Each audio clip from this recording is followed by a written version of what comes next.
si Attorney Guanzon, hindi ba, ginawa niyo siyang mascot ng 2022, gusto niyo pakitin ng stage para ano-anuhin si BBM.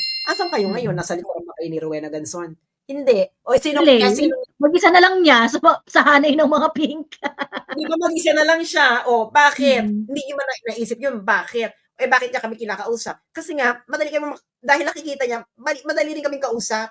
No, alam niyo pinaglalaban namin, hindi tayo magkasundo, pero it is always better to talk to someone who is consistent with their beliefs even though that they are not the same as yours than with people na mas plastic pa sa pinaka-plastic na oro ka na Tupperware na pinagsama-sama sa mundo at kayo diyang mga sinusuportahan ninyo.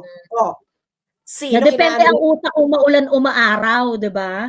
Diba, depende. Si Risa Ontiveros, anti-Marcos since 13 years old.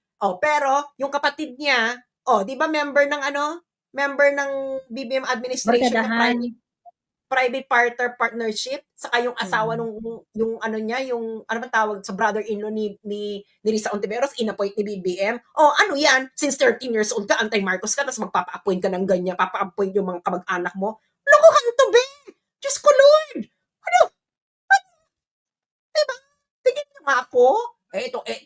Ito nga si Rowena Ganzon. Kaya nga hindi nga pinag-oath yung ano nila dahil galit nga sa kanya si Romualdez kasi yung ginawa niya dun siguro dun sa kay BBM nung, 'di ba? Si Rowena Ganzon ang isa sa mga naapektuhan nung nag-file ng disqualification ay siya yung sa Comelec commissioner na nagsabing dapat i-disqualify si BBM.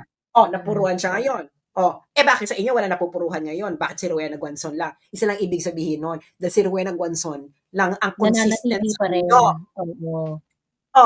Yung Kiko, yung Sharon, pagkatapos ninyong noong 2022, sasabihin nila na, ayaw namin kay BBM. Kailangan hukayin. Kailangan, di ba kayo supporters ni Risa Ontiveros, nilibing si McCoy, ano sabi ninyo? Hukayin. Tapos ngayon, tapos kayo mismo, nakakbayan, gusto niyo pa-impeach si Sara dahil gusto niyang pahukay. At wala man lang nagsabing, yay! Wala man lang nagsabing ganun sa inyo.